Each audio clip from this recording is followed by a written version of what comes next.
Alright, this is just a little video to go over a couple things. So, looking at forces, if you're looking at how to solve for a force problem, looking for the acceleration or any force in the problem, there's some basic steps that you need to do every single time. So, when you're looking for acceleration or another force, like the normal force, like tension, like the force of friction, steps you need to take. So the first step is to draw a free body diagram for each mass involved in the situation.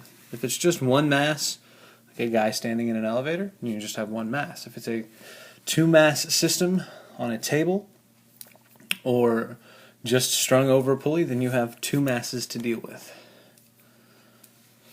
So the important thing on the free body diagram is to draw all forces that are acting in all directions on your object. Don't forget any forces. The forces are what determine the acceleration of the object. Newton's second law says net force equals mass times acceleration. Our free body diagram is the thing that helps us figure out what the net or the extra leftover force is after all the forces cancel each other out. Now when we're doing this, if the object's resting on a surface, there's going to be a normal force, and you need to figure out how much that normal force is. Super important.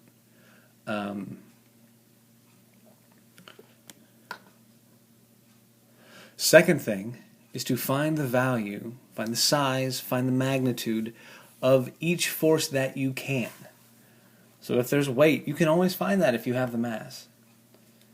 Okay? So for as many forces as possible, find their sizes. So if there's friction in the problem, calculate both kinetic friction and static friction. You're going to need to decide which one you need to use, so you should probably calculate both of them. When you do that, when you calculate those forces, you're going to get to decide which one to use.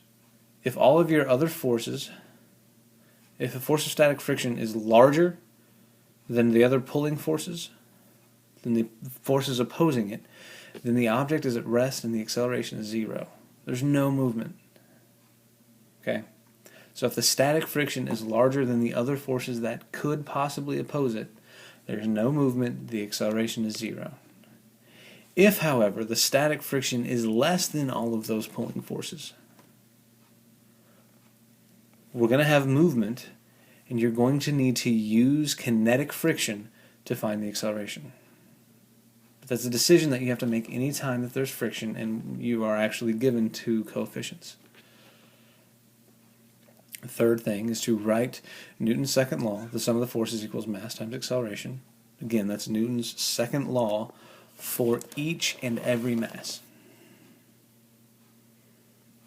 And one thing to keep in mind, okay, the net force means we're just adding our forces together. Forces with the acceleration are positive. Forces against the acceleration are negative. It is the direction of the acceleration that determines how we're going to put those two forces or three forces or four or five or six forces together. With the acceleration or against the acceleration. If they're at 90 degrees to the acceleration, we're not going to worry about it. That's a whole different direction.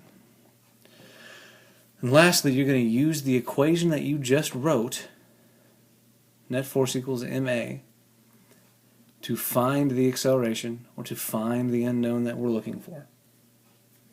The nice thing about this, it's a very simple process.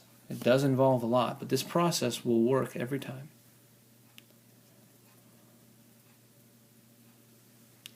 Now the easy way to do it, and we'll look at it in our example, is to find the net external force on our system and divide by the total mass.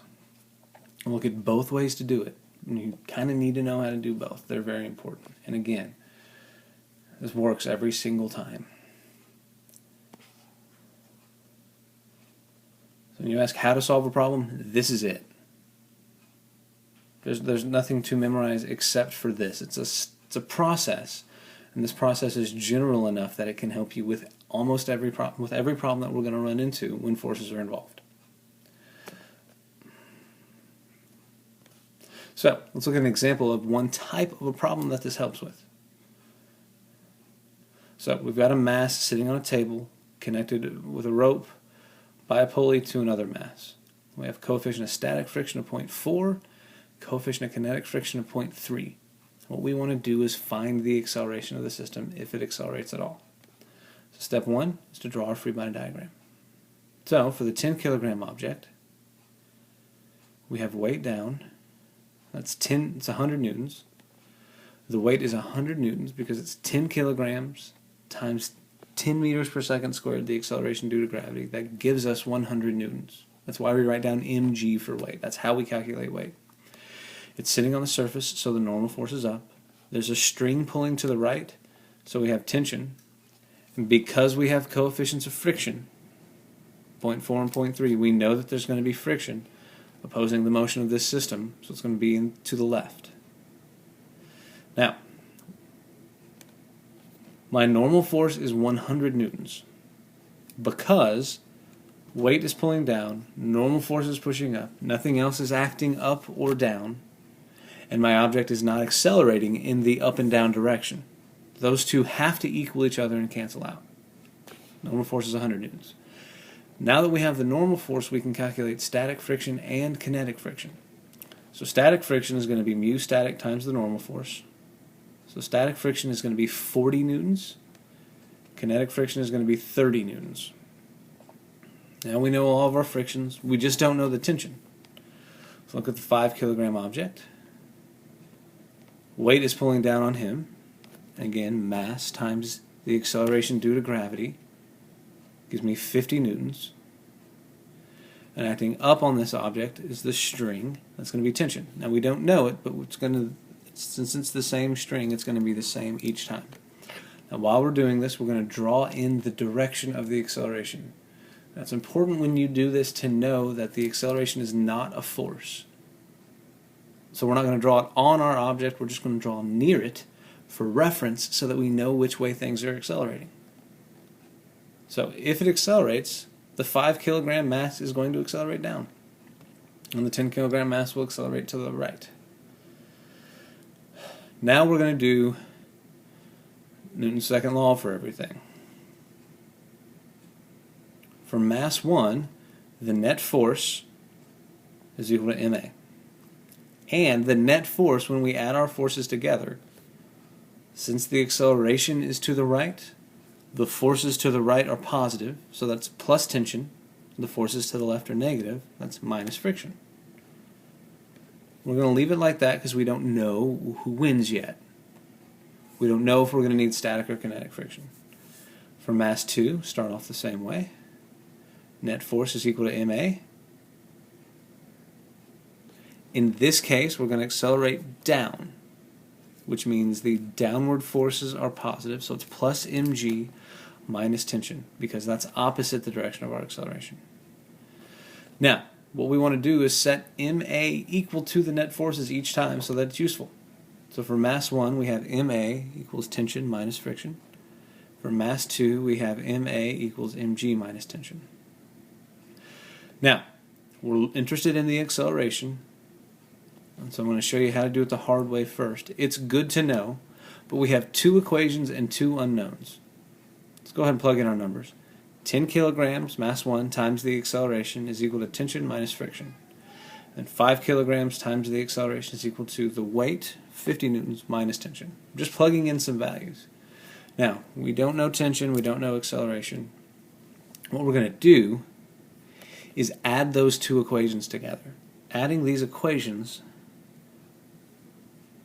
combines the masses, which we need, and it eliminates friction. And since we don't know friction, that's really good news. So when we add them together, 10 kilograms times A plus 5 kilograms times A is 15 kilograms times A. The tensions go away, so that gives me 50 newtons minus F. Here's the place I can decide which friction to use. So when we're looking at this, on the right side of the equation, we have our net forces. So we have 50 newtons pulling one way, friction pulling the other way. And if we look at it, friction can only oppose, static friction can only oppose up to 40 newtons. Well, good news, the external force pulling on this, the weight of mass 2, is 50 newtons. That is bigger than 40 newtons, which means my system is going to move. So 50 newtons is greater than static friction, so the system moves. And we must use kinetic friction to find our acceleration. So let's plug in our kinetic friction. 15 times A equals 50 minus 30. So, kind of start combining things. All we're going to do is solve for A at this point. So 15A equals 20. A is going to be 20 divided by 15. That makes the acceleration 1.33 meters per second squared. Ooh, apologize for that. That makes a 1.33 meters per second squared. Now there's the easy way. The easy way, we're going to kind of redraw our force diagram here, but we're going to connect everything together. 10 kilograms, it's going to accelerate to the right. 5 kilograms, it's going to accelerate down. That 5 kilograms has 50 newtons pulling on it this way. 10 kilograms has friction pulling backwards. Just drawing the outside forces acting on everything. And since we know that the normal force and weight go away, I'm not even going to draw them. So, in this easy way, they're not accelerating in the same direction in our original problem. So what we're going to do is straighten everything out and just pretend that those accelerations are all lined up with each other. So we'll pretend both accelerations are to the right and redraw the system as if that were true based on our old diagram. So if we look at the 10 kilogram object, the acceleration is to the left, friction is against the acceleration. We're just going to draw it like that. 10 kilograms, friction is against the acceleration, so it's going to be to the left. Now it's connected by a string to the 5 kilogram object. This is where things change. Now the acceleration is to the right, and we see at first that our 50 newtons was with the acceleration. So since the acceleration is to the right, that 50 newtons needs to be to the right as well. So we're going to combine, okay, static friction is 40 newtons, kinetic friction is 30 newtons. Looking at this now, we can see that 50 newtons is going to beat static friction, so we're going to use the kinetic friction of 30 newtons. Now here, when we combine the masses, we do that because they have the same acceleration, and it eliminates that unknown tension, because it's just one system. Since they're moving together, we kind of want that to go away. So when we do that, we get 15 kilograms total, 50 newtons to the right, 30 newtons to the left. So the 50 newton side is winning, and it's winning by 20 newtons. So my net force is 20 newtons. Net force equals ma. The net force is 20 newtons. That's 15 kilograms times the acceleration. That makes the acceleration 1.33 meters per second squared. Choose whichever way you want to use. Both of them are perfectly valid. For some reason, I like the hard way. In my head, it makes more sense. The easy way is a little bit more conceptual. You find the net external force, and using that, you say net force equals mass times acceleration. It's all from there. The picture is just a good way to find that net force. Let's look at another example.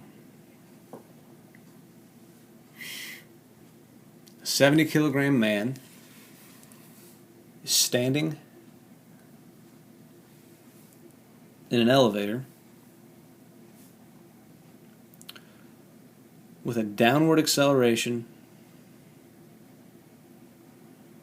of 2 meters per second squared.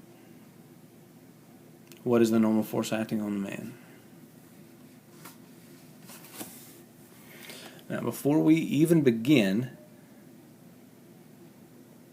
just kind of sketch what's happening. But a man standing in an elevator, accelerating down. So, the first thing we want to do is draw a free body diagram. Since he's standing on the surface, we have a normal force.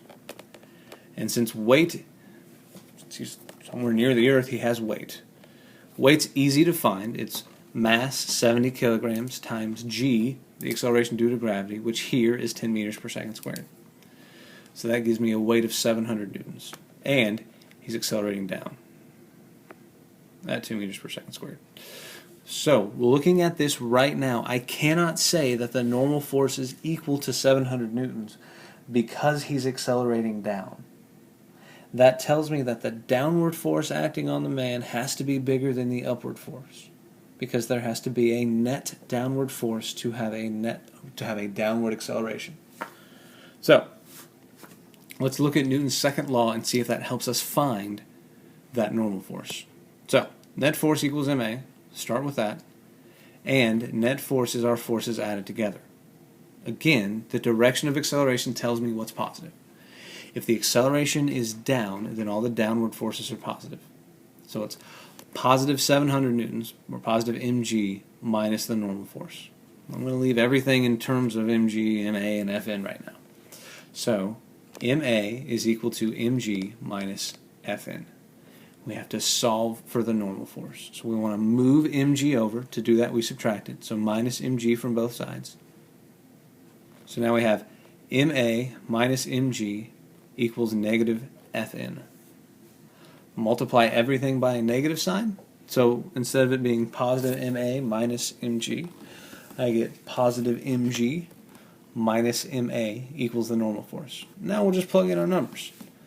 70 kilograms times 10 meters per second squared minus 70 kilograms times 2 meters per second squared is my normal force.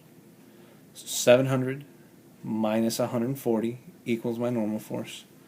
And my normal force comes out to be 560 newtons. This is how we're going to solve for things using Newton's second law. The process is simple, but I can make problems as complicated as I need to be. But it doesn't matter. As long as you stick with this process every single time, you'll be able to figure things out. All right, that's what we got.